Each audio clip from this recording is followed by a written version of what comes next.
First up is Alabama A&M head football coach James Spady. His team defeated Mississippi Valley State this past Saturday, and they will look to host Prairie View A&M for a 6 p.m. kickoff this Saturday. Good morning, Coach.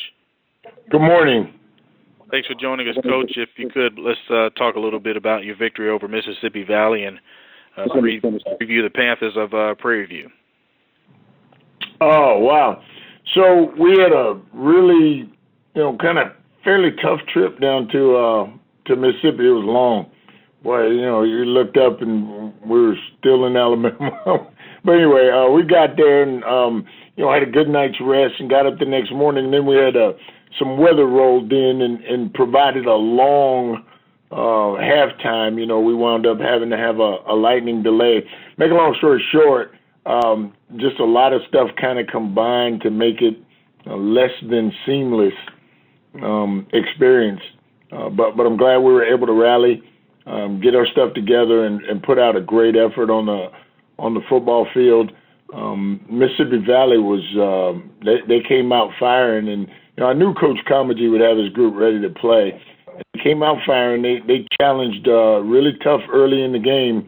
After that rain delay, the weather kind of cooled off, and we came out second half and put a little bit more of an effort towards, just playing a little bit better, being a little more responsible, and we came away with the win. We found a way to win the football game, and that's what good football teams do, and we're trying to become a good football team, and so, I was proud of that effort. Played a really tough football team in Mississippi Valley State and got the win on the road. This week we got another really tough football team that we've got to prepare for. A lot of people have selected Prairie View, to be the leaders on their side of the conference and maybe even to win the conference. And I certainly believe that after watching them on film. That's a really good football team. They are fast, and we're going to have to make sure we have our stuff together because if you're out of position or if you are behind in any way, they're going to exploit it. They're going to take advantage of it. And we've got to really get ourselves prepared to try and play against a really seasoned, really good football team. And I know Coach Simmons is going to have that group ready to play when they come down here. Anyway, it'll be a lot of fun. All right, the floor is now open for Alabama A&M head football coach James Spady. Coach Spady, good morning to you. Ty Miller from Sheridan Broadcasting. Good morning, Ty. Coach, did your team make that jump from week 1 to week 2 that most coaches talk about, the biggest time of improvement? So how much did you see? As far as the calendar is concerned, yeah, we made the jump. As far as, what we need to improve on, there's a lot of work left to be done. We left some points on the table. We gave up too many big plays. There were some areas where we could have been more solid on special teams, and I'm looking for us to try and make a jump from week 2 to week 3, to be very honest with you. If we can continue to get better every day, we'll have a chance to be a good football team at the end, and we're not there yet. There's a lot of work left to be done. When taking on a team that had just faced an FBS opponent, I'm sure for the most part, you can sort of dismiss the tape on Texas A&M when you look at Prairie View, but you talked about the fact that they are heavily favored within the conference. So can you talk about their aspects from the standpoint of what you're expecting on offense? Yeah. When a team plays an FBS school, I'm not going to dismiss anything. I'm gonna try to do a thorough job of evaluating what they did or didn't do against that FBS team. So that's you speaking. That's not me saying that. At any rate, they're a good football team, and that's pretty easily recognizable when you watch them on tape. And so I'm concerned about Alabama A&M. I said a moment ago that we've got some stuff that we need to fix. We've got to improve in a number of different areas, and we've got to be more disciplined. We've got to be more assignment and fundamental oriented. And so, we're going to try to take care of those things. We're going to try to get better at those things. And we will deal with the opponent as they present themselves. Thank you, Coach. Yes, sir.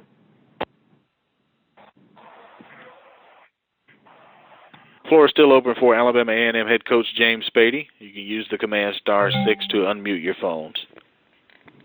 Hey, son. Hey, Mubarak to you too, Aki. How you doing? Still fine. Still fine. You guys are in the midst of a call right now. Again, if you have any questions, *6 to mute and unmute your phone for James Spady of Alabama A&M.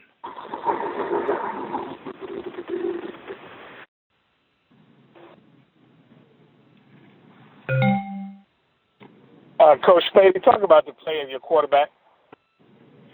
Tootie handled the game management aspects adequately. Of course, there's room for improvement. Of course, I want him to get better, but that's his biggest level of improvement from day one till now is the fact that he's better equipped to understand game management and situational football than he was when he first stepped foot on campus.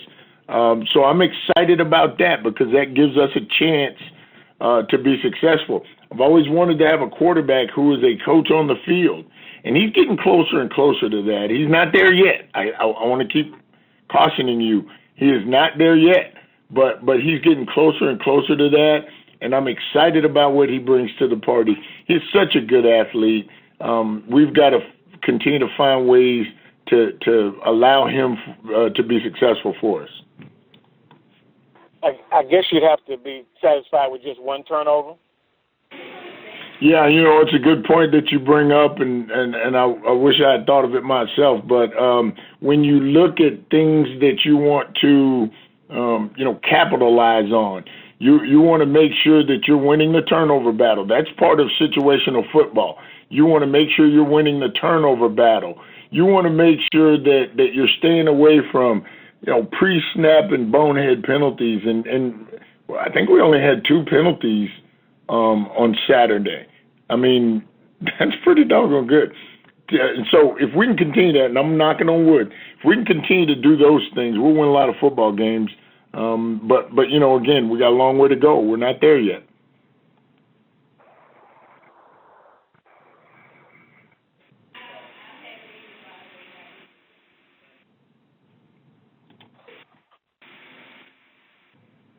Hey, Coach, how much did you see of Anthony Lanier? I'm sorry. What do you mean? How much did I see of him? Did he play for you? Yes, for 2 years.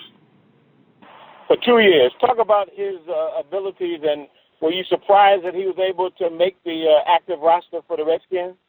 No, I'm not at all surprised. Anthony Lanier is a quality individual. He's a great person, first of all, and that bodes well for him professionally in any aspect. He's a great person, a very spiritual young man, good person to be around, and then obviously his football skills speak for themselves. He's a big man. You cannot teach 6'6". You can't teach 280 pounds. And so, when you bring anything to the party with that kind of size, that kind of athletic ability, then you're going to be successful. So, no, I'm not surprised that he made the Washington Redskins roster, not even a little bit. I'm looking forward to him representing us and being a mainstay in the NFL for a long time to come because he'll put the work in. His work ethic is beyond reproach. Did you find him on the basketball floor? How did that come about in terms of him starting out, as I understand it, playing basketball? I had a chance to talk to Doug Williams last week about it. He was telling me about a little bit of his history. Can you give us a little bit of that? No, we call him Teaspoon. Teaspoon was here when I got here. So whoever found him on the basketball court, thank God they brought him out to the football field. But I inherited him. And he was a team leader for us from day one, and was the guy that pretty much spearheaded, the effort for those guys, those seniors, and those older guys to lay the groundwork for what we're trying to build right now. And I want to give him all the credit. Do you think Doug takes credit for getting him to an NFL camp since he wasn't drafted? I don't know. You'd have to ask Doug. Okay. Thank you very much, Coach, for joining us this week. We look forward to talking with you after your game with Prairie View next Monday. Thank you. Conference recording stopped. Conference recording started. Next up on the call, we stay in the state of Alabama, and it's Brian Jenkins from Alabama State University. They were defeated by Alcorn State, and they will face Southern University this Saturday at 6 p.m. Good morning, Coach Jenkins. Good morning. Thanks for joining us, Coach. Let's talk a little bit, if you could, recap Saturday's action with Alcorn and preview another battle with Southern this weekend. Right. First, I would like to congratulate North Carolina A&T and their win over Kent State. That's a tremendous thing, for HBCU go and beat a FBS teams. Because, a lot of times people think we take these games as just money games. So congratulations to Coach Broadway. Once again, I think he has proven, as well as many others, that we can coach on that level and we can beat those teams if we're given the opportunity and put into a fair field to play. And then my hat goes off to Grambling. Coach Fobbs had Arizona on the ropes, and it's unfortunate they didn't get it done. But once again, they represented, very well. And I tell you what, they showed once again, if you check the numbers and the stats, that we can coach at that level, and if given the chance, and our teams can perform at a high level and play with those teams, if we're on a fair field to play. So first, I'd like to address that because I think that's something that needs to be definitely talked about. If those teams would have got beat 60, 70, 80 zip, then they'd have been ridiculed as just being money games. But those teams went out and represented well, and both of those coaches are respectable coaches and should be commended for their team's effort. As far as our game against Alcorn, it was a heavyweight battle. It was an Ali Frazier type of event. We went back and forth, and I tell you what, Alcorn deserves to be called the champs. Reason being is they found a way to make a play when a play was needed, and so congratulations to them, and their coach, Coach McNair. We came in we played to win, and they wanted to win, and it showed in the effort of both teams. And I think both teams were exhausted, as well as the coaching staff was exhausted afterwards because of the effort. But it was a good football game, and they won and we lost. There's no excuses. We didn't do a good enough job to win, and they did. So it just boils down to that. It came down to the last play. And once again, they made a play when it was needed, and that's what championship football teams do. So, and that's why they won, and you got to commend them for that. Next week, or this week, should I say, we're up against another juggernaut in Southern. They're playing really well. I mean, offensively, they're putting up some points and really moving the ball really good. So we got our work cut out for us, which we knew we would again. And we're going to prepare to win, and we're going to go in and lay it all on the line and give it all we got. And hopefully we can play a little bit more detailed to where, we could come away with a victory. We didn't play as detailed as we should against Alcorn, and I'm responsible for that. I made some mistakes as a coach, and I take full responsibility for the loss. But we'll get it cleaned up and go down here and hopefully put everything we got on the line and make it all come together and see if we can come away with a victory. All right, thank you very much, Coach Jenkins. The floor is now open for Brian Jenkins, Alabama State University.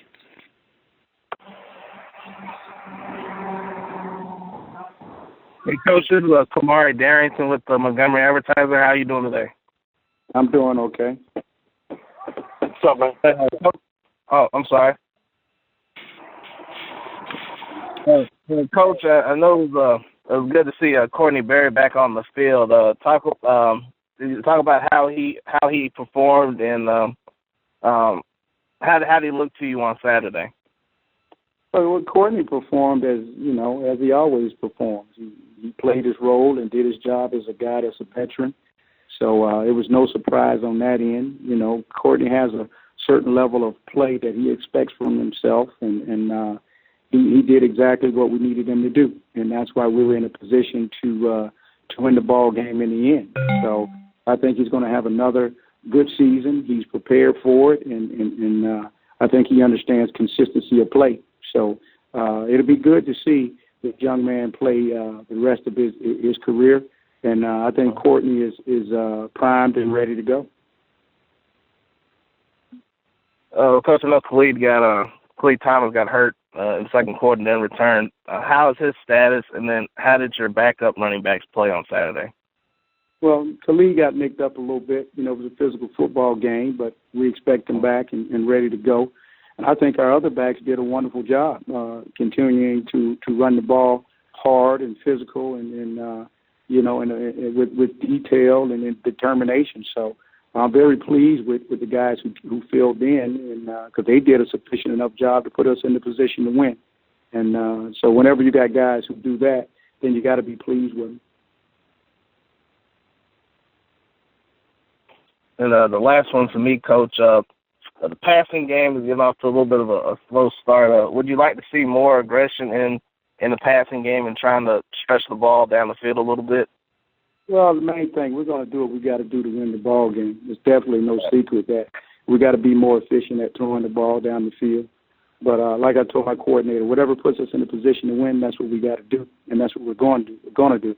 We feel like we can throw the ball pretty well, but that's definitely an area that we need to upgrade our performance in. And so we're going to continue to work and twerk some things to put our guys in the best position to perform in that area. Thanks a lot, Coach. Coach Jenkins, good morning to you. Ty Miller from Sheridan Broadcasting. Good morning, Ty. Coach, you talk about the difficulty of playing 3 straight road games to start the season. Well, it is. It is very hard because you're always on the move a little bit more than you are at home, so you kind of become a little unsettled. But, hey, it's part of the game, and you got to get your guys prepared. I tell you what, if you use it the right way, it can actually benefit you because guys can learn how to block out distractions, and that'll prepare them for any home contest to come. But it is very difficult. But like I said, I try to take situations like that and turn them into a positive and make them work for us instead of working against us. Coach, both games have been competitive for your team going down to the wire. So what have you learned about them at this point, and how much of a jump have they taken in the first couple of weeks of the season? And most coaches talk about the fact that the biggest improvement happens in the first couple of weeks of the year. Well, I think it does. I tell you what I've learned is this team has the heart, the fight, and the desire to win. The thing that we gotta get down is detail. And if once we watched that game against both ball clubs that we played already, we saw where there was a little bit of lack of detail, and that's something that I'm not comfortable with. So we got to get our detail down, and I think we'll steadily improve, as a football team. But this football team, I'm very proud of, even though we haven't came out on the winning side, but they've shown that they're going to play physical football, and they have the determination to play for 4 quarters, and we're going to continue to do that. We just got to make sure we get the detail involved with our effort. And if we could do that, then I think we can come away with some victories. And finally, Coach, Southern has a big play guy, Willie Quinn, of course. Everybody has a spotlight on him as well as Tillery. Can you talk about Quinn and your thoughts on him? Well, Quinn is an electrifying guy, both from the same, hometown area, and grew up with some of the same past. And I know Quinn. We've talked often in the offseason. Got a lot of respect for him, and just try to keep the young man encouraged, which any young man that's grown up in the area that I'm from, I try to keep encouraged no matter what team he's on. But he's a special young man that's accomplished many things, and definitely he's electrifying on the football field, and he's a great individual off the field. So he definitely has our attention, as well as other guys on that team, and we know we got our hands full with trying to defend him and other guys on the Southern team. So we're just going to put a good plan together, a plan of defense together to make sure that we're in the right place at all times, and hopefully we can box them in and not give them opportunity to really get loose. And if we can do that, I think we'll give ourselves a chance to win. And they do a great job at moving them around and trading them and motioning him and lining them up at different places to try to create mismatches. So we just got to play our best and have our best coaching hat on to try to defend them, to hopefully take some things away from them where they won't be able to operate at 100%. But once again, he's a great young man, and I tell you, he's deserving of any accolades that he has earned because he's came a long way. I tell you that. He's came a long way, and I'm very proud of him. Conference recording stopped. Thank you very much for joining us, Coach. We look forward to talking with you next Monday. Okay, thank you guys. You guys take care. That's Brian Jenkins, head coach at Alabama State. His team faces Southern this Saturday at 6 p.m. Conference recording started. Next up on the call, we talk things over with Fred McNair at Alcorn State. His team defeated Alabama State for his first victory as head coach with the Braves, and they will host Arkansas Pine Bluff this Thursday on ESPNU. The kickoff is set for 6:30. You can also watch that on the ESPNU Watch app. Good morning, Coach McNair. How you doing, sir? Just fine, Coach. Thanks for joining us. If you could recap your game with Alabama State and talk a little bit about your Thursday night game at home as well against Arkansas Pine Bluff. Yeah, well, as we figured coming into this game this weekend against Alabama State, it was going to be a tough one. Coach Jenkins, he had those guys ready to play, and you know, the first half we kind of had some default and some just penalty we can't afford to have as far as the penalty wise. But you know, it came out the second half. I thought we played a better ball game than we did the first half overall. But you know, just mistakes like that, just stuff that we can't control. If we can prevent that, we'll be a whole lot better ball club. But you know, man, his staff for the way they played, the way they fought during that whole process, and you know, upcoming game is Thursday night. It's a quick turnaround for us. I know Coach Monte gonna have those guys ready to play down there at Pine Bluff, and we just got to come in focused, more focused than we was this past game to get this one here. We just got to be more prepared. All right, the floor is now open for Fred McNair, head coach at Alcorn State. Coach McNair, good morning. Taylor Demon at Natural. How are you? I'm doing fine, sir. How you doing? Start off some injury updates. How's Lenoris? And I believe the man that was carried off in the stretcher was number 82, Stephen Glover. How are they? No, it was actually it was Brandon. It was Brandon, the tight end for us. I think he's got a meniscus tear in his left knee, which he's not going to return probably this season. So Lenoir's going to be fine. He's got a little soreness in his ankle. He'll be okay. Just got to play it by ear right now. Just make sure we're getting those guys proper treatment that they need to get back to where they need to be. Coach, something that you again highlighted today that you talked about on Saturday, the penalties early on. How do you cut down on those? And as well as fumbles, you guys had 3 fumbles and lost all 3 on Saturday. Yeah, ball security. I mean, we carry the ball loosely, and some of the same guys are fumbling in the Bethune-Cookman first half ball game, and the same guys fumbling in this one. So we just got to make sure we preach ball security to these guys and make it a point of interest for them. Let them know how important it is to hold to the ball and possessions. You know, other than that, you know, we just got to just coach them up a little bit better than what we're doing, and you know, make sure these guys are more disciplined in these penalties that we're getting right now. Some is uncommon for these guys to be, you know, just not disciplined enough to overcome those penalties. We're not that good of a team right now to say we can just hold and do all this kind of stuff and overcome those kind of penalties. And what sort of challenges do you guys face with the short week coming up? Well, the biggest thing is just trying to get some of the guys that's nicked up back and make sure that we got a good game plan together for Pine Bluff, you know, and it's a short week for us and have days of preparation, and game time is here on Thursday. So, you know, it's a challenge for us, but I think the coaching staff is really cued in on what we got to do to prepare this team for a Thursday night ball game. Thank you, sir.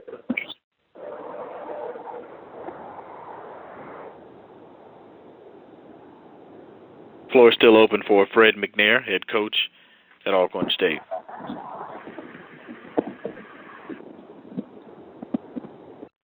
Coach McNair, Trevin Jones, SPN Sports. How you doing, Coach? I'm doing good, man. How you doing? I'm doing well. Always good talking to you. Hey, Coach, talk about the vibe of the team getting the first win. Congratulations, first and foremost. First win as the head coach there. Talk about the team, the energy, the vibe, the feeling, the confidence going into this next matchup. Well, the biggest thing about that, it could be one of those games that kind of overlooked your opponent, and that's the thing that we kind of is get these guys to get up there high right now and come down to the level we need to be for them to be at for this ball game. They're really excited about the win. I think they're more excited about giving me that first victory. More than anything, how important it was for them to play this game and come out on top. And as far as them playing this game, and they was excited about it, and I'm excited. Thanks, Coach, and good luck. All right, thank you, man. Coach McNair, Luke Williams from the Black College Sports page. Can you talk about your quarterback play and the change from going away from Footman and to go to Johnson? Well, the biggest thing is, Lenoir, he's our starter. Lenoir's played well the first half, I thought, just coming out and just playing the game he's always play, and some of his reads and the stuff that he needs to do to lead his ball club, and then him having to leave to an injury, and Noah Johnson coming in, which, I always tell those guys, it's the next man up. In those situations, and you gotta be prepared every day when you go out and practice. And I think the coach, does a great job with those guys, preparing those guys to play as if they're gonna start every day. So that's the kind of thing we do as a coaching staff. We prepare the next guy up as if he's gonna play or if he's gonna start the next game. So Noah was ready to play, and hopefully things get ready with Foot, and we'll continue to play that way.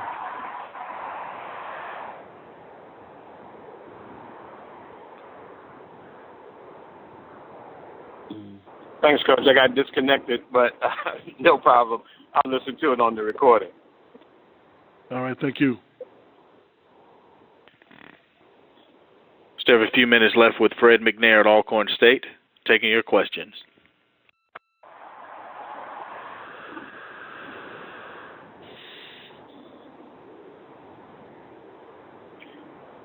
Well, now I'm back on, Coach. I can follow up with do you think that, obviously with being a two-time champion, you have a target on your back, and people are trying to get to your level because you've pretty much been dominating certainly your division and obviously winning the championship.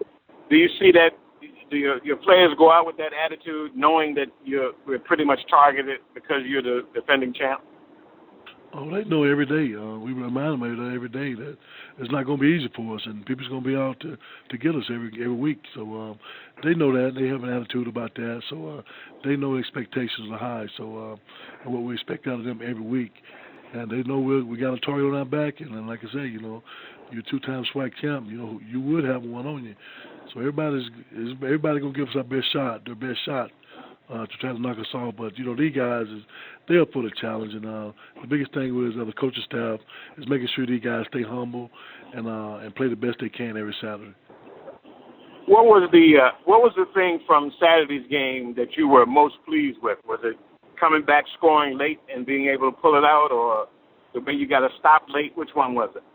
Well, you look on the offensive side of the ball, the way they came back out the second half and scored in the second half, and just showing that kind of character with this ball club means a lot. And then on the defensive side, the way they came out and competed in the last few minutes of the game, and being able to stop Alabama State and force them to kick a field goal. And a special team is something we always work on every week. That's one of the first things that we do on our special team thing is field goal block. And so we played very good on that part. So the guys came in and just showed effort. It was determined to block that kick. So effort was there. Thanks, Coach. Good luck Saturday. All right. Thank you, sir. Coach, thank you very much for joining us this week. We look forward to talking with you after your game with Arkansas Pine Bluff. Man, thank you guys a lot. Thank you. Conference recording stopped. That's Fred McNair at Alcorn State. Again, his team plays host to Arkansas Pine Bluff. 6:30 kick this Thursday on ESPNU and the ESPN Watch app. Conference recording started. Head coach from the University of Arkansas at Pine Bluff is next, Monte Coleman. His team fell to Oklahoma Panhandle State, and they are at Alcorn State this Thursday. We say good morning to Coach Coleman, Monte Coleman. Good morning, Coach. Good morning. Thanks for joining us, Coach. If you could recap your game this past Saturday and preview the first SWAC Thursday night game on ESPNU with Alcorn State. Well, first of all, about the Oklahoma Panhandle game, of course, me and the coaching staff and players, for that matter, very disappointed that we let one slip away from us. We knew that we would be playing a very good football team in Oklahoma, and they were a good football team, but we let that one slip away. We had too many miscues in that game to win it. We missed 2 field goals. We didn't capitalize other opportunities in the red zone. We missed an extra point, and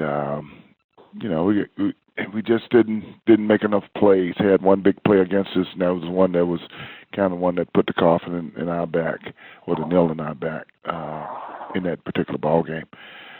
Very optimistic. We played well, I thought, for 4 quarters, but like I said, just didn't make plays.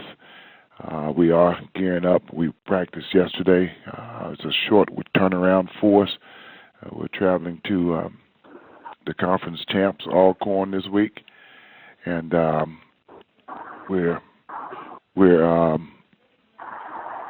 getting ready for Alcorn. Good football team. It got a great win this week, and we're just getting ready to go into hostile territory. All right, the floor is now open for Arkansas Pine Bluff head coach Monte Coleman.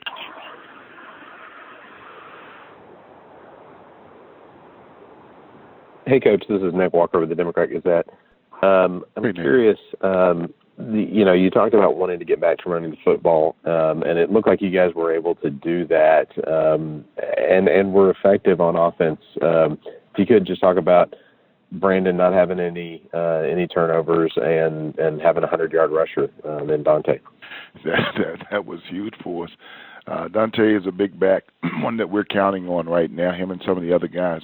We've got a good stable of running backs, and Dante performed, and we got back to what we really want to do, and that's run the football.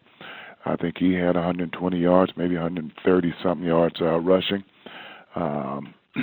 Terry Montgomery came in, ran the ball well for us. And one of the biggest things for us this year that we couldn't do this time last year, I think we had about 5, maybe 6 interceptions, and Brandon Duncan so far, and I knock on wood, have not thrown an interception in the last 2 games. So that's huge. I think we've had 2 turnovers in 2 games. So just protecting the football has been a big focus for us, and we've done a lot better job than what we did last year. So we had 1 turnover in this ball game, and I had 1 the week before. So excited about the play of Brandon Duncan as far as protecting the football along with the offense.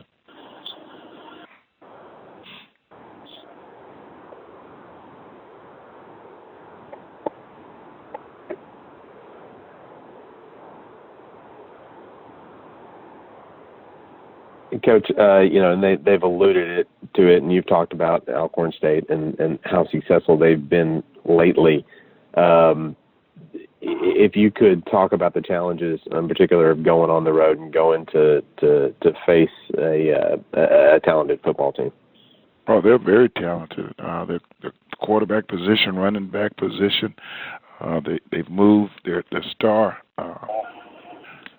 wide receiver, Warford, to running back, so they're getting him the ball a lot more. Footman, he throws the ball well, he scrambles the ball well. Then they brought Johnson in when Footman got hurt, and he threw the ball well and ran the ball well also. So they're a veteran football team. The challenge is the quick turnaround. We just played, 2 nights ago, and we're back on the road, be on the road on Wednesday to play this Thursday night ESPN game. So that's a challenge within itself, not having a full week of preparation for them. But we're working and working hard. So we'll get there and face the defending SWAC champions and give it everything we've got.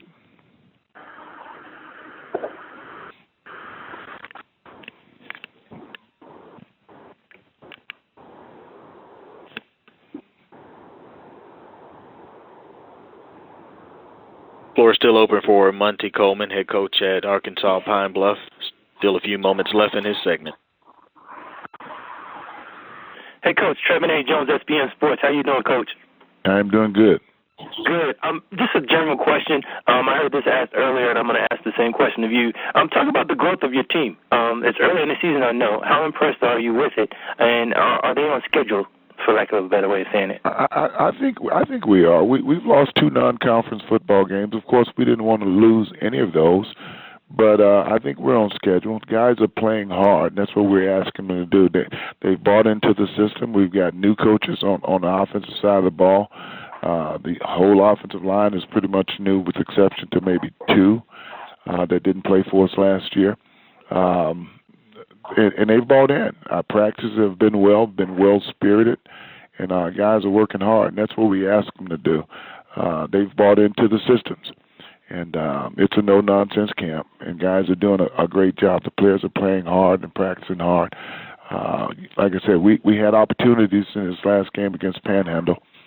We just didn't take advantage of the opportunities. But a game that we could have won, and, we're working on the positives, getting rid of the negatives, and we'll continue to play. So we're going to try to make another step forward in this game against Alcorn this Thursday evening. Good to hear. Good luck Thursday, Coach. Thanks for your time. Thank you.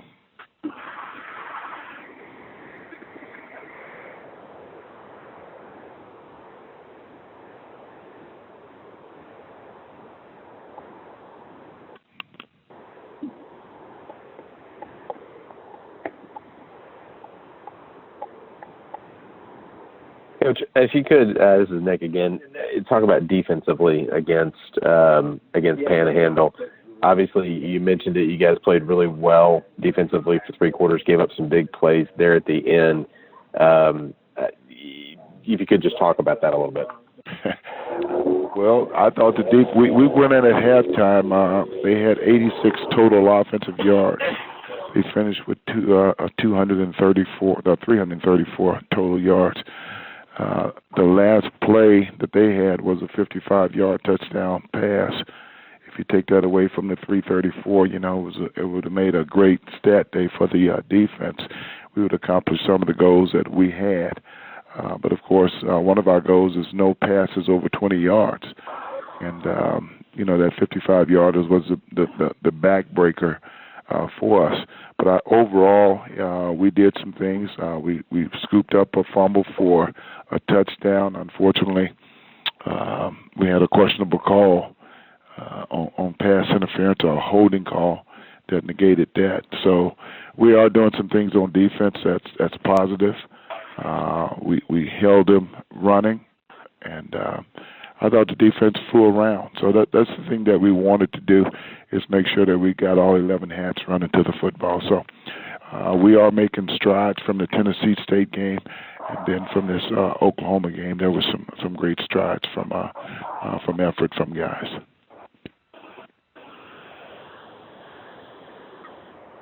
Thanks, Coach.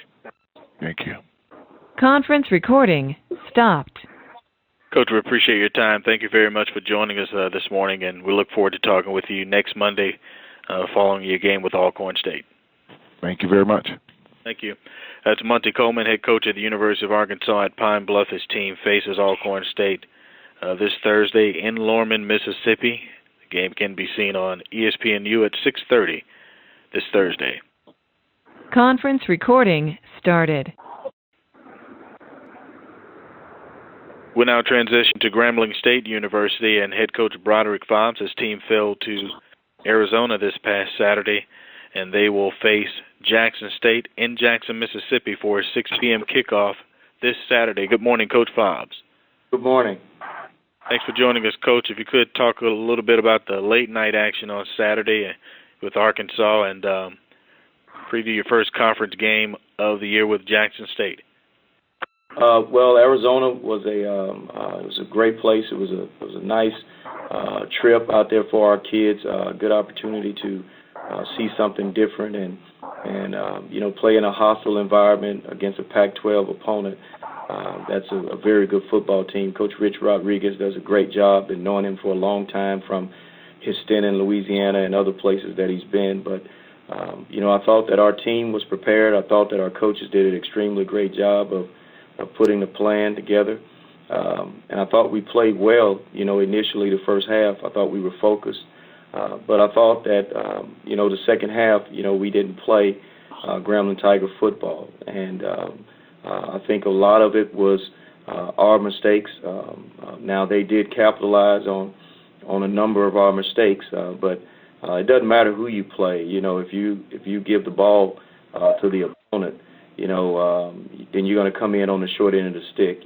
But it's interesting because there's a lot we can learn from it, and I'm a firm believer in you don't lose, you learn, and so this situation, I don't count it a loss. I count it as a situation that you learn from, so that you'll be better the following week. Questions now for Grambling State head coach Broderick Fobbs. Coach Fobbs, Luke Williams from the Black Collar Sports page. How are you today? Hey, how you doing, Luke? Yeah, Coach, I don't know if you know, but all of the HBCU fans in the world, if they weren't watching on television, it was on Pac-12 TV. They tuned into your game when they found out that you were up 21-3. I want you to talk about the process when Devontae was hurt. The second, I want to talk about his status, if you could, for your game coming up, and how confident it appeared your players were that they could actually beat an Arizona team. Well, our kids are operating from a different source, and we take the spiritual perspective on that approach. And when you take the spiritual approach, you can do basically anything as long as you have the ability along with it, And I thought our kids were prepared. I thought that they felt that they belonged, which I don't know any reason why you shouldn't. But then to address Devontae's situation, it was a hamstring strain, and he could have came back in the game. I wanted to play two quarterbacks anyway, but it was at the time when it happened with 2 minutes to go in the second quarter, and he was going to be sitting down for a length of time, and I didn't want him to re-injure it or to create any worse type of situation just to win a football game that really has no meaning when it comes to what our goal is. So we were planning to play two quarterbacks anyway. Of course, we made a lot of mistakes. Our backup quarterback, Javon Cherry, made a lot of mistakes, but it was an opportunity for him to learn, and that's something that I think that's good. Anytime you get a chance and you get an opportunity, there are no failures. You just get better from it, and I think our football team will be better as a result of encountering what we encountered the second half. Well, playing with the confidence they played with to get the 21-3 lead, how deflating was it to have to be shut out in the second half like that? I wouldn't say it was deflating. I just think I think deflating is when you play well and that happens. We're looking at ourselves because the truth be told, we believe we should have won the ball game, and if we don't turn the football over and just play the way we're capable of playing, we felt we had a chance to win. I think it was a perfect storm. Their starting quarterback was out. Like I said all along, you have to have some things to happen for you in order to have a chance when you're playing against a program of that caliber. They have 22 more scholarships than we do, so their fourth-string guys are on scholarship. Ours are walk-ons. So, it becomes one of those situations where, you run out of gas, But I thought our kids continued to fight. We don't make excuses, At the end of the day, we didn't play well enough to win the football game, and in order to win those type of games, you have to play flawless. And I thought we played flawless for a half. I thought we broke even in the kicking game, which is another thing that you have to do to win those games. Offensively and defensively, I thought we played well in the first half, but we didn't put that all together in the second half. And, Coach, to the degree that you're willing to talk about it, what kind of shape is Devontae in? What kind of injury was it? He has a strained hamstring, but he's in good shape. He could have come back in the second half, but after so long he had gotten so cold, I didn't want to risk any type of tear or anything, that could hinder him this week and further along. Hey, Coach, Daniel Pauling with the Clarion Ledger. Just what has Devontae kind of meant to your offense this season? I know it's only been a couple of games, but just what does he kind of bring to your team? Well, he brings the same thing that we've always had on our team. If you've been watching, we've had, athletic quarterbacks, in the past that can do what Kincaid is doing. Kincaid is an exceptional talent, and he has the ability, he fits into the puzzle the right way. In our scheme, what we want is a guy that can sit in the pocket and spin the football, but that also have the ability to use his legs as an insurance policy. So for us, that's our system. That's what we look for in a quarterback, and he fits the bill, and he fits into the puzzle perfectly, and he's done an extremely good job of maturing and becoming a young man and studying the game and doing all the little things in order to be a really good football player. And what have you seen out of Jackson State on film in terms of their offense? Well, just what have you seen from, I guess, the Monte, Ivy, Dan Williams, and the receiving group? Well, they're a very athletic bunch. I mean, this is our third opportunity, my third opportunity to play against them, and they have really good athletes. Big kids, athletic kids that can really run and play the game. I think Coach Hughes is an extremely bright coach. I've been knowing him a long time from my times at Northwestern State, and he was at Ole Miss. Just an extremely class act and a really good football coach. So he's going to have his team prepared. And, I think they're at the stage that we were, a couple years back where, you're trying to learn each other. The team is trying to learn the coaching staff, and the coaches are trying to figure out, how guys respond underneath the lights. And it's a process, and that's something that, I think we all have to understand. What a lot of people don't realize is, this league is really stacked. It's stacked with great players. It's stacked with great coaches. And, the world needs to take notice. I mean, these guys can coach the game. And it doesn't matter what city, what state you go into in this conference. Each one of these guys can coach, and coach on a high level, not just on a lower level. These guys can coach. And, we got to be prepared, and we got to be ready to play. It's no different. I wouldn't have it any other way, because, I believe, greatness brings out greatness in everyone else. And that's what it's going to take. And, and I'm just so proud to be a part of this league. I'm so proud to play against these coaches in this league because, they make you better as a coach, and iron sharpens iron, and that's what it's about. All right, thank you. Let's be in sports. How you doing, Coach? All right, how are you doing? I'm doing well. Always good talking to you. Coach, I heard you reference that when you're dealing from the spiritual aspect of and dealing with any adversity that's in front of you, you can basically do anything. I heard Coach Jenkins say earlier, talking about the ability of all the coaches throughout the SWAC conference. When you're in that situation in Arizona and you're up 21-3, what is it that you do as a coach that keeps the guys from being too high? Now, you already have them pumped up knowing that they can achieve anything. Is that where the mental aspect really plays a big factor?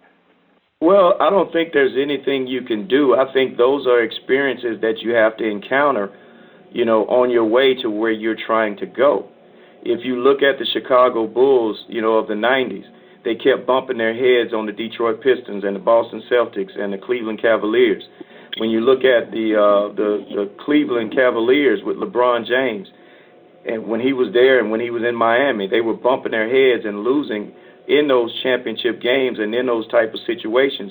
So experience is always the best teacher, and anytime your quest is to is to be great, you're going to encounter different things at different levels. First, you have to learn how to compete. Then you have to learn how to be consistent and sustain competitiveness. Then lastly, you have to learn how to have some success but overcome it and forget about it and remain focused to complete the process.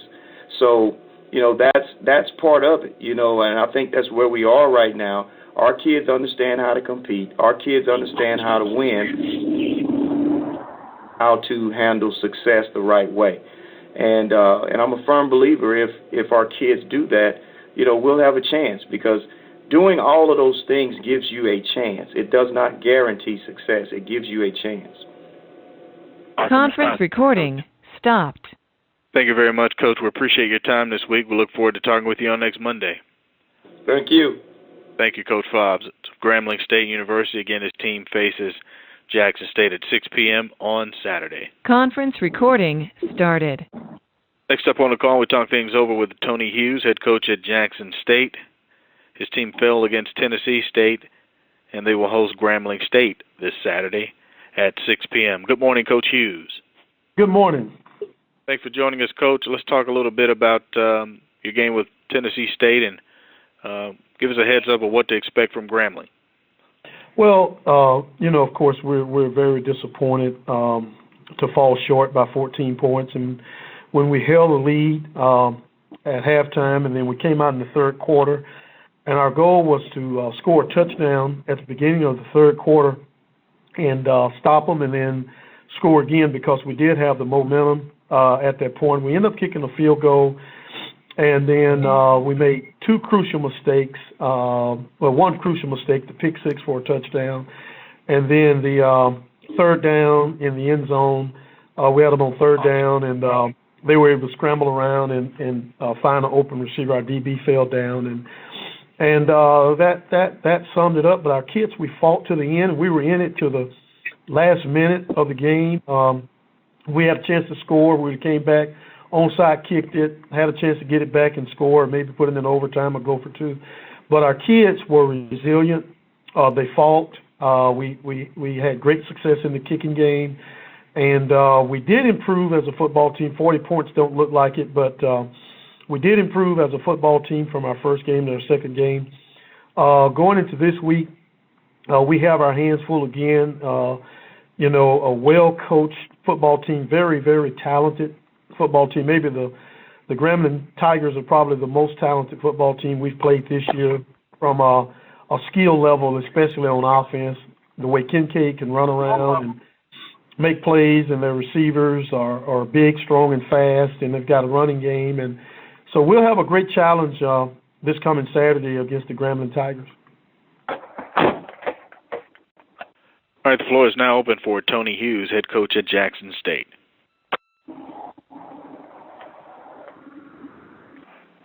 Coach, Trevor A. Jones, SBN Sports. How you doing, Coach?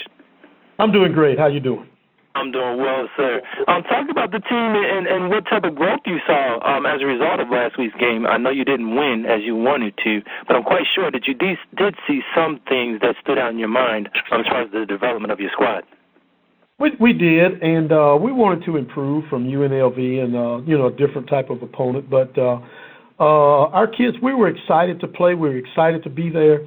And jumping out to a 13-0 lead for us was something that we wanted to do. We wanted to try to get a lead and play from ahead instead of from behind, and to try to change the culture here. For the past two seasons, they've lost a lot of football games, and we wanted to give them that shot in the arm or that confidence that, hey, we can play with anybody, anywhere, anytime. And we were able to accomplish that. Of course, they came back and tied us up. But we fought. We tackled better on the perimeter. Didn't run the ball as well as we would like to have. But, again, we were in the game. We didn't beat ourselves. We didn't shoot ourselves in the foot like we had done the week before. And that allowed us to be in the game all the way to the end. And you just got to compete and you got to make a play. But our kids are resilient. They haven't given up. They're fighting to the end of the game. And one of these weeks, we're going to put it all together on all three phases and we're going to catch fire, but we just got to keep working till we get to that situation. And I saw where you were up 23-19 at the half. Then in the second half, you only scored 3. That wasn't due to the lack of effort on the part of your Tigers, without question, correct? That is correct. That's correct. And we give teams a lot of credit. I mean, Tennessee State's well coached. Their staff has been together a long time. The kids know their scheme. They've got a great defensive end. I mean, he's an NFL player. We were trying to establish the run game. We couldn't get it going. We were able to use the short passing game, so we moved the ball efficiently. One of the backbreakers in the whole game was the pick six for a touchdown, and in the end, that's the snake that came back and bit us. If we don't turn it over, that was our only turnover of the whole game. You don't turn it over there, you're down by 7, you're driving late in the game, and now anything can happen. So we're right there. We're right there. We just got to keep fighting, keep believing in the process, and something good has got to happen for us. And if you work hard enough, you get the right attitude, you have the right chemistry going, then we just needed to make one play. They made one play, we didn't make one play, and that's what I told the team after the game. We're just 2 plays away, man. Let's just pack our bags and go home and get ready to defend our home stadium this week against a great football team in Grambling. Now, in the Battle of the Tigers, which is coming up this weekend that you just mentioned, both teams got out to fast starts last weekend. Do you anticipate that happening this weekend? And also, what is it about Grambling State that's kind of catching your eye at this point? I saw Coach Fobbs use 2 quarterbacks last weekend. Well, their offense is very, very, very explosive. Their receivers, their scheme, and what they're doing. They can run, they can pass. Their quarterback's athletic. Both quarterbacks are athletic, especially Kincaid. He's really throwing the football really well. We're going to really have to tackle. They're going to make some yards. They're going to catch some passes, but we can't panic. We're going to have to tackle. We're going to have to play great in the kicking game. I think our kicking game has been. We scored on 2 block punts last week. I've been coaching a long time, and I can't ever remember blocking 2 punts in a game and still losing the game. Percentages say you block 1 punt in the game, you're about 90% chance of winning. We're 100% for the season in the red zone. Just the positives of the way we played and what we did. They only had 100 and some yards rushing. We got to continue to stop the run, tackle in space when they do catch the football. Don't turn it over, and keep our red zone scoring. That percentage at 100%. If it's 100% at the end of the year, we're gonna win some games somewhere. So that's what I see against a team like Grambling. It's got to be a great team concept because they drive you crazy on offense with their scheme, their blitzing scheme, and they move around and they're very athletic on defense, and they're different than what everybody else in the country does on defense. So it's a challenge at the same time, but it's also exciting. Thanks for your time, Coach.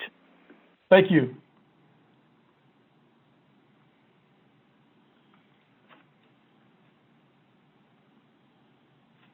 Still got time for questions for Tony Hughes with Jackson State. One more question left.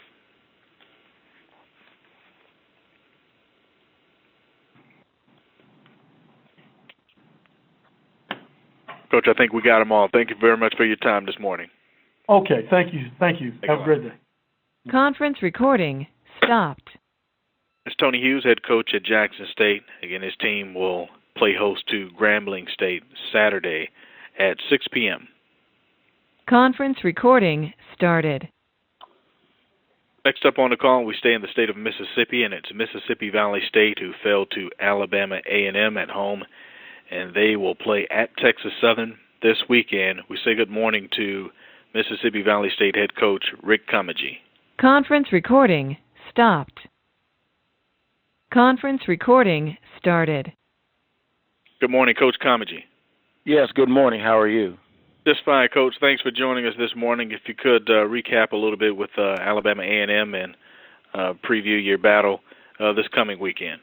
Okay. Well, first of all, I'd like to take my hat off to the Alabama A&M staff and team. They came in playing some good, solid football. I thought it was a good game. It's a game that, of course, I wanted to win in the worst way, and I think that they played well, and there was some bright spots for us as well. They jumped out on us 14-0, and we came driving back and was able to tie the game up at 14-14, and the game was a dogfight all the way at halftime. It kind of delayed the game, but that didn't make a big toll on us. We came back out, and I think all the way into what they were up. Then they got one up on us, 21-16. So it was 21-16 at the end of the third quarter, going into the fourth. And I'm feeling, okay, well, this game's going to go either way. We were playing good football, and we haven't came back on a team in a while. We're down 14, and a year ago we'd just let it continue to rise. But this, we fought, and trying to keep it in the play. Hopefully we can get a score. But they played great defense in that fourth quarter, and we didn't get a first down. And we were 3 and out. Eventually, when the quarterback, they got 28-16 at one point, and we're still in the ball game in the fourth. But their defense sacked our quarterback. He fumbles, and the defensive lineman takes it in for a score. Down in with our backs to the wall, and so we lose that one. It was a heartbreaker, but it was some good things that we saw. I know one thing that we're going to have definitely got to work on is open field tackling.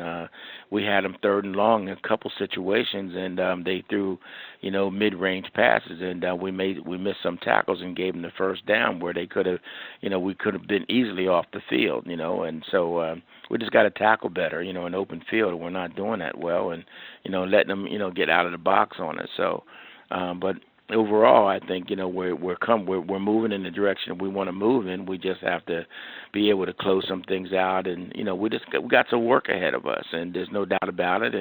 But I see some things that I don't want to go out there and just knock them and kill them, because I think that they've done some things that they haven't done in the past that will put us in ball games as we move down the line to win some games. So we're getting better.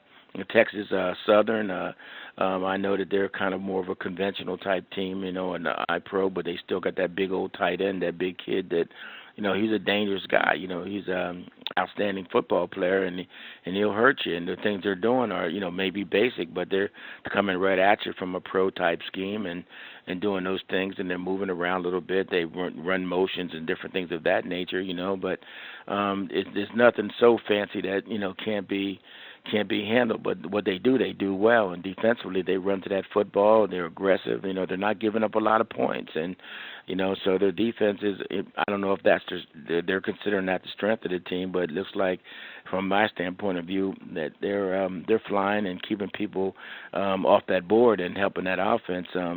Move on. So that's where I see them right now. That their defense is going to be something that we got to really is going to challenge us and try to keep us off the board. And we got to find a way to get on the board in order to win the football game. So we're ready. We're prepared for another game now. I mean, we can't worry about the last one, but that last one was one that surely we really wanted, because it was a game in the East, and gave us a chance to win an opener, here in the East, which we haven't done before, and it would have been a big game for us. But now we got to move on and stop licking our wounds on it, and keep on moving and keep on pushing and see what we can get, and see if we can get this one coming up. All right, the floor is now open for Rick Comegy, head coach at Mississippi Valley State. Coach Comegy, Larry Chatterbox here, the radio voice of Texas Southern. When you talk about your quarterback, Grant Sims, how has he progressed from camp to now? Oh, you mean our quarterback, Austin Bray? Yes. Well, he's really progressed. I yanked him out of there for a minute or two last game to let him see that what it was all about and what was expected of him. And I think he was trying to we're trying to throw the deep ball and throw the deep ball here and wasn't getting out of the pocket when he had an opportunity to run. So, but after I yanked him, I think he understood that I got to move these chains. And so he did a fantastic job, when he got back in. I thought he had probably played his best game to date. He's throwing the football well. He's coming out of the pocket, getting the first down for us with his legs and doing those type of things that you got to do in the SWAC. And so I think he's finally discovered, what it takes to play in the SWAC and help a team. We just got to take advantage of dumping the ball off. We haven't been doing that well. We're looking downfield a little bit too much, but we're going to start dumping that ball off to the backs a little bit more and getting that rack yard. Rack yards are just as good as air yards in my mind. And so, we're concentrating on all those things in order to move the football.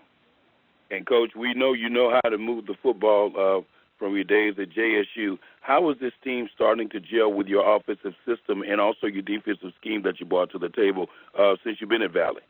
They're coming along real well. We're on the right track. It's just a W that we got to get now. You know what I'm saying? And that's what we got to really dig down deep and get. We got to go after those W's.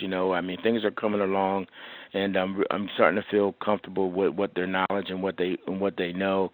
We got a sophomore team out there playing, but I'd rather go with them and live, and ride with this group, so that because I think we can only get better, and so. I'm very, very happy with what they're picking up from an offensive standpoint of view because they do know the scheme, and I'm very happy what they're doing defensively. It's just a matter of now just making the big plays and making the hits, and that got to be hit. The necessary things it takes to win a game, we're missing out on some of those necessary things, that necessary hit, that necessary catch, that necessary throw, to come up with the plays that other schools are getting in order to win football games. And so we got to get things out of necessity right now because they do understand. Thank you, Coach. Coach Comegy, Trevor A. Jones, SBS Sports. What's going on, Coach? How you doing today? I'm doing well, sir. Hey, Coach, do me a favor, if you don't mind. Talk about Khalil and Marcus and Mark on that defensive side of the ball. Those guys seem to be involved in all the action. Well, but Khalil didn't have his best game last week, and he knows that. He kind of got himself into just a one-on-one match with the guy he's going against, so we don't need that. And he knows it clearly well. I've had a good talk with him. We need Khalil to play with our 11, and not just with one of their guys trying to do some things. So he can make things happen when he wants to, but he got caught up in that tug-of-war game over there that some guys get caught up in. And Marquise, he didn't really have, I don't think, his best game either. I'm not going to sit here and make it look as though he did.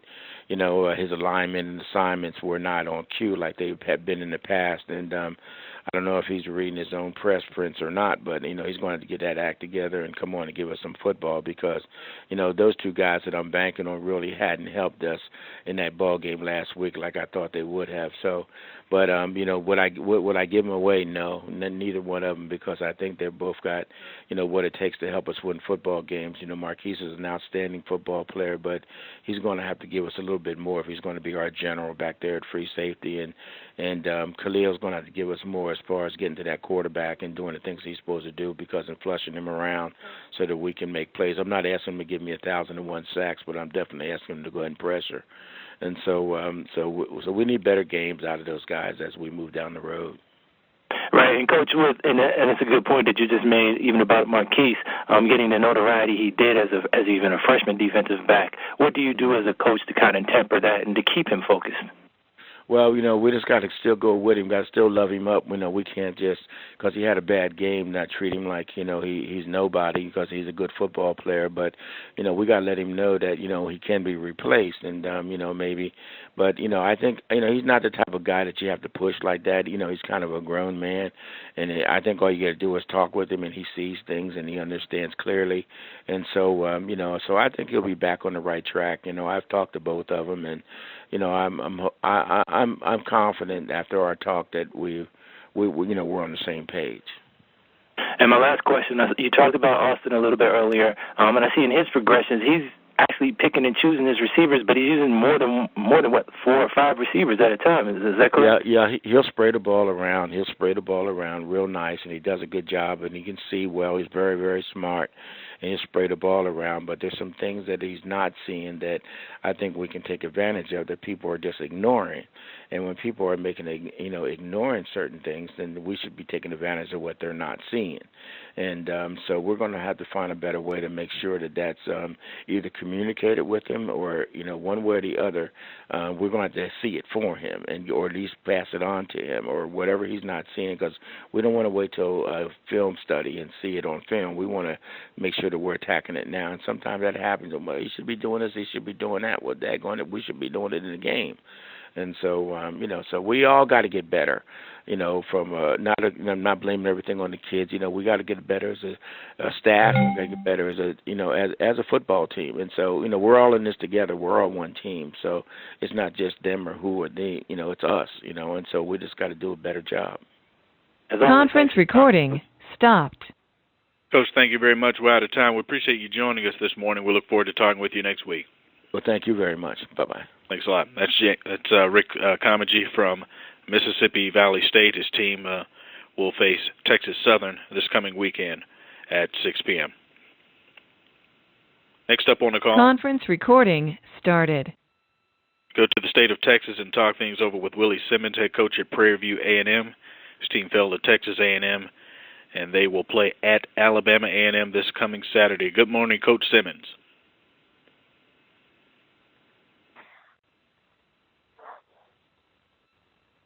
Good morning. Sorry, I didn't unmute myself.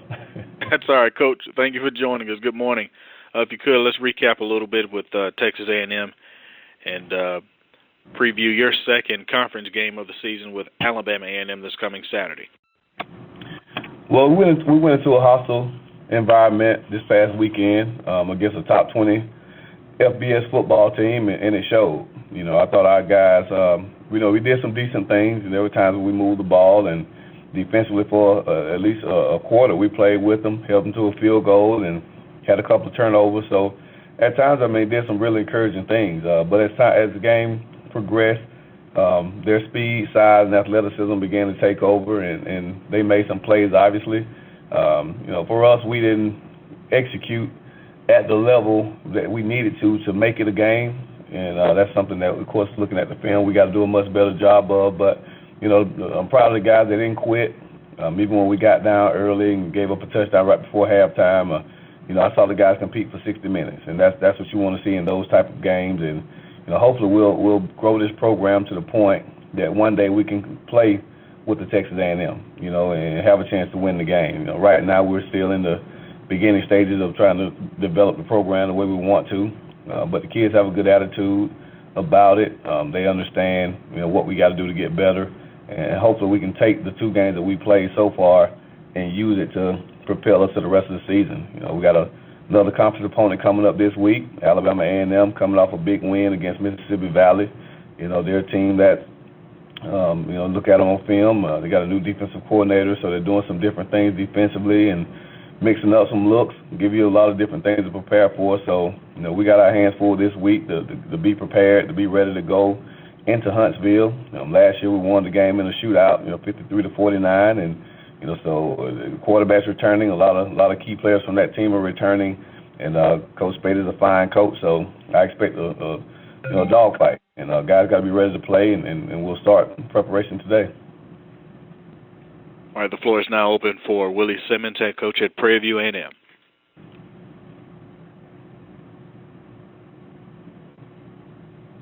Coach Simmons, Trevor A. Jones, SBN Sports. How you doing, Coach? I'm well. How are you? I'm well, sir.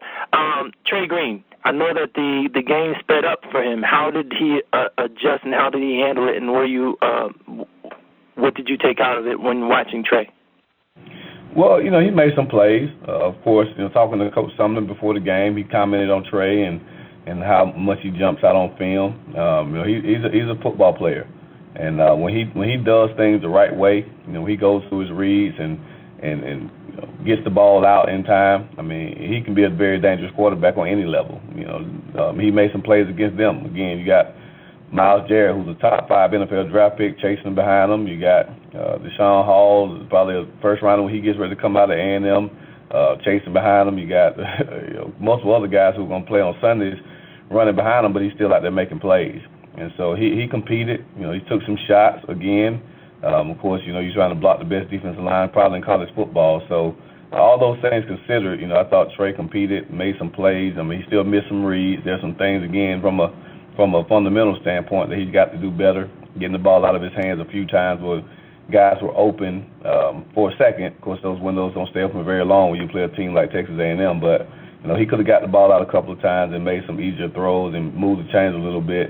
And begin to press a little bit, to try to make too many plays. So once he watches the film and sees, what type of field general he has to be and continue to grow as a leader and develop into the type of quarterback he's capable of being, he's going to be fine, though. Trey's going to be fine, and we look forward to working with him, continuing to grow him as a quarterback and as a leader of the team. And I'm sure he'll bounce back this week and have a really good performance. Now, going into this game this past weekend, I remember you talking about going to College Station, and you knew what to expect. You said it's hostile territory and all that. Now, being on the other side of that, what type of experience what do you think that your players got out of that experience, and are they on schedule as far as your development of the team? Well, the biggest thing we got was that I didn't think we had many communication mishaps, and we had a couple of false starts offensively, but I think that was more of a lack of focus than it just being that loud. We changed our snap count, and it worked out well for us. I thought we did a good job of managing that. Defensively, I don't think we had a lot of missed assignments from misalignments of guys not getting the call. So that was one thing I was concerned about with 96,000 people in the stadium. And so we can take that moving forward. There's never an excuse now for our guys to say, well, I didn't get the call or I couldn't hear the call. If you heard it in front of 96,000, you can hear it in front of the crowds that we'll see for the rest of the season. So I took that from the game. I also took, again, that our guys competed. They stood toe-to-toe with the powerhouse program, and they didn't back down.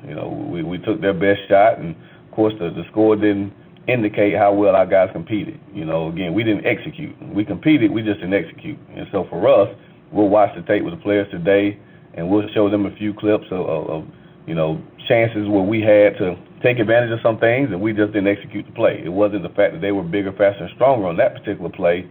It was that we just didn't execute. 75% of the game came down to Jimmy's and Joe's, but the other 25%, I thought we could have made some plays and done some good things if we just execute a little bit better. So, we'll see those things today, and we'll learn and grow from them. And, again, hopefully those will take us into the rest of the season. And I'll flip to the other side, D'Angelo Ballard, the quarterback for A&M. What are you expecting, and what have you seen of this gentleman? He's a very athletic guy. He lit us up last year. Gave us fits, chasing them all over the field. So he's a dual threat guy, can run, can pass, makes plays with his legs and his arms. So we definitely have to be assignment sound this week. If we're spying the quarterback, last week we had a guy spying the quarterback. He took his eye off the quarterback on 3rd and long, and the guy scrambled for a touchdown. We can't have those same type of mistakes this week. If we're going to spy him, whoever is responsible for him has to keep their eyes on him. Our defensive backs have to be, disciplined in their coverage. We can't turn guys loose because he starts scrambling around a little bit. Our defensive line has to be disciplined in our rush lanes to make sure that we're not giving him lanes to run through. Make him earn everything that he gets. But he's a very talented young man, and if you let him, run around back there and make plays, he can hurt you. Thanks for your time, Coach, and good luck. Thank you.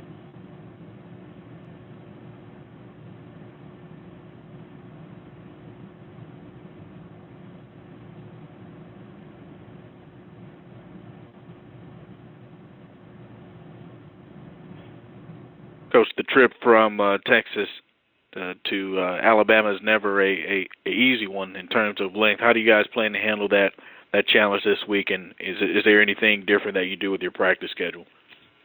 No, we'll still practice the normal routine. We'll fly out early Friday morning. We'll get to Huntsville sometimes mid-morning, mid-afternoon, and get to the hotel, let the guys rest a little bit, and then we'll begin our Friday night meetings and meals as scheduled. So, we've flown before. We fly to Alabama every year, so we'll fly to every other year we fly to Montgomery, and then odd years we fly to, or even years rather, we fly to Huntsville. So for this team, it shouldn't be new to the guys that's returning. The newcomers, this will be their probably first time flying to a game, but we have our schedule set to where, regardless of whether we drive or fly, that we try to keep the same type of schedule to make sure we don't have too many changes on game day. Conference recording stopped. Coach, thank you very much for your time. We'll look forward to talking with you next Monday. All right, thanks, guys. Thank you. As Prairie View A&M head football coach Willie Simmons, his team squares off at Alabama A&M this Saturday. Next up on the call. Conference recording started. Start things over with Dawson Odums, head football coach at Southern University. His team fell to Tulane, and they'll host Alabama State this coming Saturday. Good morning, Coach Odums. Hey, good morning. Thanks for joining us, Coach. If you could recap your game with Tulane and preview your conference opener now with Alabama State. Well, got a chance to go to New Orleans, take on Tulane, very good football team, and we didn't get off to a great start. We had first three possessions. They was, short field. I think they had 30 yards in three possessions and 21 points. So, you just can't give good teams the short field, and their front four was as advertised. Their defensive line was very good, and we dug ourselves a hole and got behind. We weren't able to do a whole lot with that triple option. It's one of the toughest offenses to prepare for in 2 days. It makes it challenging for defensive guys. So had that big hole. Went into halftime, we were down, but really showed true character coming out in the third quarter and played spirited football. And offensively, we moved the ball. And when you're playing back-to-back Division I opponents, it beats you up. Just try to get some guys out of there and try to stay fresh and try to stay healthy. So it wasn't a good trip. We're 0-2 and we're at home for our conference opener, and we take on Alabama State this week. All right, the floor is now open for Dawson Odums, head coach at Southern University. Coach Odums, good morning to you. Ty Miller from Sheridan Broadcasting. Coach, despite the two losses in back-to-back weeks, how healthy is your team? Because normally when a team steps up in competition, sometimes there might be injuries, even though you get them on a normal basis. So how healthy is your team? Well, I wish we were a lot healthier than what we are. You got bumps and bruises, and, you're a beat-up football team right now. So we're just trying to be smart. We held some guys out the Tulane game, and hopefully we have enough healthy guys that can go out and be competitive and really put a good football team on the field this weekend. But we're a little beat up, but we're not to the point to where, our go-to guys aren't able to play. So we got some of our backups a little bruised, but they're not out. So we gotta fight through it, and I think our guys will be ready. So, Coach, in these 2 weeks, a lot of times coaches say the team makes the most improvement in the first couple of weeks of the season. How much has your team improved, or is it hard to see based on the competition? Well, we've done some good things, and we've done some bad things. We haven't had that consecutive, getting prepared for the same offense. We went from spread 1 week to option the next week, so it's kind of hard to see that improvement. But I think we improved in some areas. I think we continue to improve in some areas. But we're not a lack of confidence. I think our guys are still confident. They understand now our season starts, and we got to be locked in and focused and really getting prepared to play a good Alabama State football team. And, Coach, being that you did compete well against Louisiana Monroe and Tulane, how much more confidence does it give your squad that once you get into the meat of your SWAC schedule that you can be what you expected this team to be? Well, I think the game will slow down. I think when you're playing those bigger schools, the game really speeds up. They have guys that are bigger and moving faster. Tulane got speed. From the quarterbacks to the running backs. They were moving at a fast pace, and the tempos and, the number of people that they got from an operational standpoint really allowed them to be a lot more efficient. And that's what you see. But I thought our guys were competitive, and I think our guys are confident, but we need to take victory. That's what it's all about. And, we got one goal, and that's to defend Mumford Stadium and put ourselves in position to try to win a football game against Alabama State. And final question for me, Coach. You've had a chance to take on a Brian Jenkins coach team before, so what are your thoughts on when his team hits the field?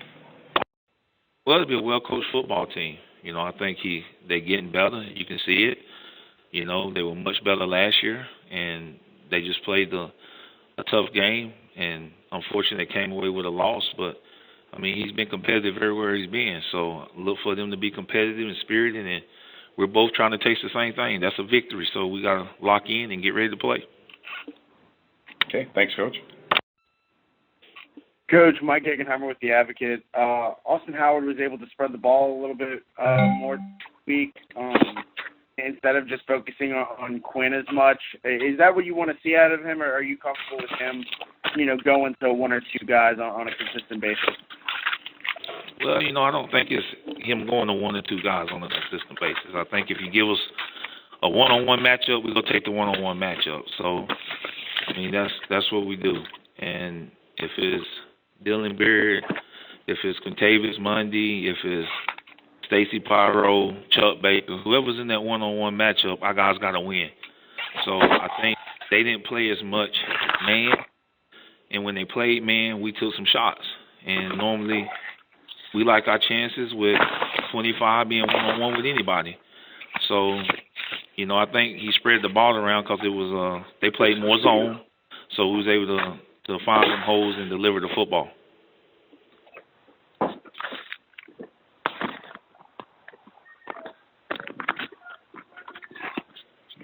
And Leonard Tillery wasn't able to really break loose this past week. See him kind of get back into the rhythm of things and get back to the production he's capable of. Well, their front four was very good as advertised, and just talking to their coaches after the game, and and talking to you guys before the game, it was gonna be tough to run the ball. They're stout in the middle. They're very good.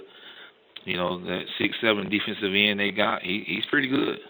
So it was a challenge, and we were unsuccessful at running the football. But I think we're not going to abandon the running game. We go try to get back on course this week and see if we can continue to improve on that running game.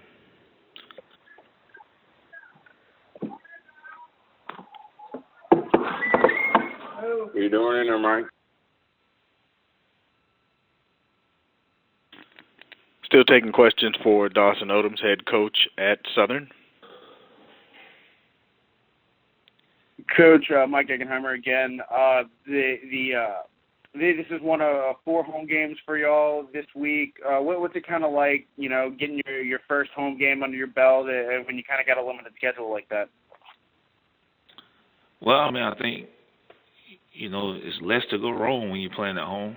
I think it's always great to be in front of your home fans and, give us a chance to really play in front of an electric crowd. And, our guys like being at home. We got new field turf that we're proud of, and, it ought to be exciting. It's your conference opening is at home. You got to get ready to go play. So we're excited to be home. We're on the road the first 2, and it didn't go well. So hopefully, we get some good home cooking.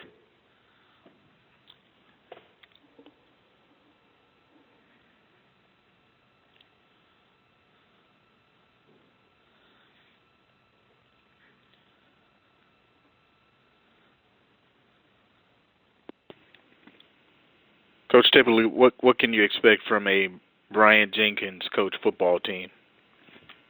Well, they're going to play hard. They're going to be physically and mentally tough. They have a very good running back in Khalil. Quarterback is getting better every week. And, they're going to spread the ball around. It's one of those spread option attacks that we're going to see. Defensively, they're going to get out there, 4 down, 3 down looks.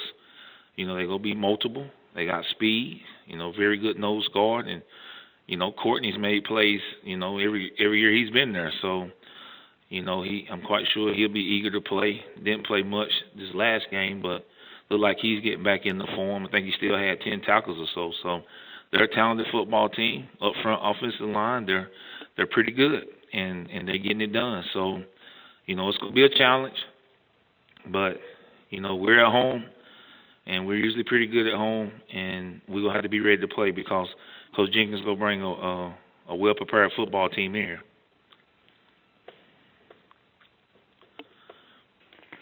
Coach, thank you very much for your time. We appreciate you joining us this week, and we'll look forward to talking with you next Monday. Okay, thank you guys, man. Conference recording stopped. That's Dawson Odums, head coach at Southern University. His team hosts Alabama State this coming Saturday in Baton Rouge. Next up on the call. Conference recording started. We go to Texas Southern University, and we talk things over with Michael Haywood. His team fell at Houston Baptist, and they will play host to Mississippi Valley State this coming weekend. Good morning, Coach Haywood. Good morning. Thanks for joining us, Coach. If you could recap your game with Houston Baptist and preview your game with Mississippi Valley State this coming weekend. We had an unfortunate loss versus HBU this past weekend. We came out early, and HBU did a really nice job of running the ball down the field and establishing a run, something different that they had showed in the previous games. And they did a nice job of moving the ball down the field and scoring on us right off the bat. We came back later and answered and tied it up 7-7. But I just don't believe that we were playing the best football that we could play in that first half, as well as in the third quarter. Come out in the third quarter, and as a repeat of the Prairie game, we turned the ball over for a touchdown. They take the first drive of the game and take it down the field and kick a field goal. Now they're up by 10. We go back, and then all of a sudden we wake up and we start to fight again. And then we take over the lead with about 6 minutes or 5 minutes and something left to go in the game. And they take the ball right down the field and drive it down the field and score the game-winning touchdown. So basically, we're going to have to learn how to come out better, play better in the first quarter and in the third quarter. And then we're going to have to be able to finish games in the fourth quarter once we take the lead. 2 weekends in a row, we take the lead with a limited amount of time on the clock if we don't shut them out. Going into Mississippi, playing Mississippi Valley State, a really good football team, solid football team. Really not doing anything exotic, but they play good, sound, fundamental football. They play, good football on defense, good football on offense. Special teams are a little, they're different. They're not exotic. Schemes are a little bit different. And so different than what we've seen in the past, but, we'll adjust to it and play well on special teams. But, it's unfortunate, the people that they had to open up the season with. However, I think they have a solid football team and it'll be a good football game. All right, the floor is now open for Michael Haywood, head coach at Texas Southern.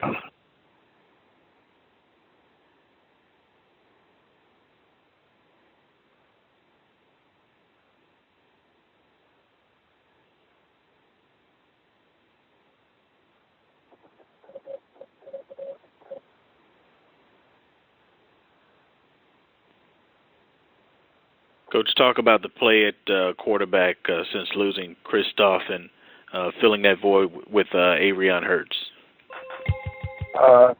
Jay Christoph is out for the season with a torn ACL. And so Avrion Hurts has stepped in. And,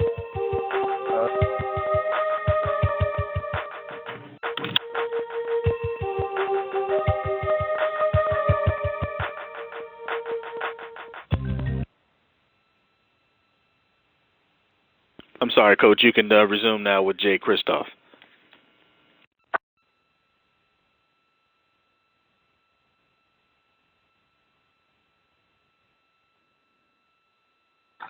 Then Avrion Hurts is going to be in the game from this point out. He and JB will be the backup. And it provides us an opportunity now. Basically, we're going to have to change the offense a little bit because the things that Christoph did really well really don't support Avrion Hurts' athletic ability. So we're going to have to do more spread out, more boots and nakeds, and provide him an opportunity to have some success. But the bottom line comes down to is that we're going to have to do a better job of protecting him in the pocket.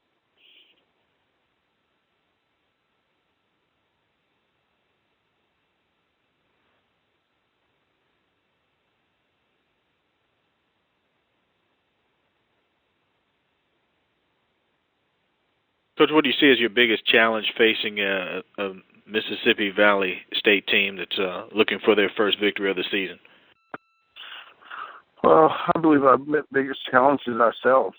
Having the right psychological disposition to come out and play well in the first quarter, and then coming back out of halftime and playing well in the third quarter. I don't believe that it's anything that anybody else is doing that hinders us or prohibits us from doing anything that we do well. The problem is that we need to look at the mirror at ourselves and do a much better job.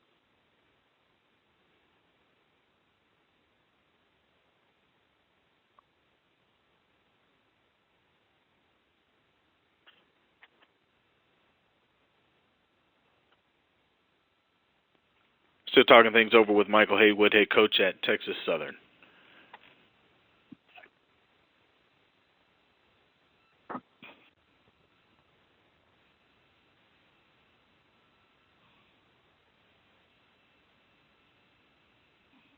So, Coach, you lose by 4 points there to a Houston Baptist team, and when you look at the statistics along net yards rushing, obviously there was a struggle there. If you guys are able to run the football, how much confident are you about potentially winning that game against Houston Baptist? Well, if we're able to run the football, we do a much better job, and we control the game a little bit better, and we'll have more success. But in college football, you really can't look at the net yards rushing because the sack yards come off of your net yards rushing. And there was a tremendous amount of pressure which we received. Didn't do a very good job on the offensive line. Didn't do a very good job at quarterback identifying the proper guys so that we could protect it. And so those sacks that we got on with the quarterback, you take it away from the rushing game. But I believe that Tyler Cook, who's a true freshman that's starting to tailback for us, is really doing a tremendous job for us. And I believe that he's going to get that offensive line by the way he's competing and running the ball. I think it'll bring some excitement to them, and they'll do a much better job in blocking. Now, Austin Watts, his fourth quarter play, 2 scores there to bring the game back within reach. How big was his play for you guys, Coach? Well, I think Austin did a good job, and we did not celebrate him picking up that punt and returning it back for a touchdown because everything he did was wrong, and then everything that HBU did was wrong because they didn't fan the field, and not fanning the field. The next thing you know, he's running down the sideline, and defensive safe team, because we're in defensive safe mode. Defensive safe team is picking off guys as they come down the sideline, and he runs it back, does a nice job with the punter, puts a good move on the punter, and then takes it in for 6. But everything that he did on that play was wrong because he never should have fielded the play once it started hitting the ground and bouncing inside the 10-yard line. But he made an outstanding play. Offensively, he's starting to get a little bit better, and it will really help us if he keeps improving. Because if he keeps improving, and then we get Griff back this week, we'll have 2 receivers that they'll have to contend with. And instead of rolling the cover over on Griff, they'll have to cover 2 guys. And that way one of the guys should be open if they're rolling the coverage one way or another.